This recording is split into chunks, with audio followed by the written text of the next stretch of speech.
भगवान सर्वोपरि बोली एहार अर्थ कौन?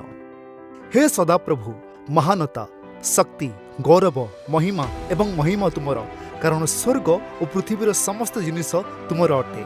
हे सदाप्रभु, यह तुमर राज्य, तुम्हें समस्त ऊपर सर्वोपरि मुंड परि उन्नत कर। प्रथम इतिहास 29:11। सर्वोच्चता हेउची कर्तृपक्ष, शक्ति किंबा स्थिति रे अन्य मानक ठारू उन्नत हेबार शर्त। आमे राजनैतिक नेता विषय चिंता करने को आग्रही, जो माने सेमानकर शक्ति सर्वोच्च घोषणा करती किंबा गोटे गोष्ठी अन्य दल उपरे सर्वोच्च घोषणा करती, तथापि कौनसी मनीष प्रकृत में सर्वोच्च नुहति, कारण आमे प्रत्येक शेष में मरी जाती एवं आम सहित होइथिबा भल बा मंद पई आमर प्रभाव अटे। भगवानकर किंतु एहार आरंभ किंबा शेष नहीं। से कदापि क्लांत हुअन्ति नहीं एवं तांकर कौनसी सीमा नहीं।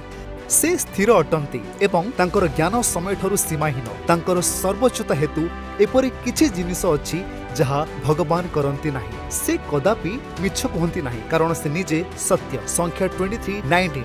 कारण कौनसी मंद विषय ईश्वरଙ୍କର नुहे। 1 जॉन 1:5। यह निराशाजनक होई पारे जे आमे ईश्वर को संपूर्ण भाव में बुझीबार असमर्थ, कारण सी आमर बुझामण को अतिक्रम करती। तांको व्याख्या करने को आमर प्रयास केवल ताहा सीमित करे जे से प्रकृत में किए। सबुठू बड़ जिनिस जहाँ आम जापर, जेपरिक बाह्य स्थानर विशालता, जटिलता एवं रहस्य केवल भगवान को सृष्टिर एक छोट प्रतिफलन।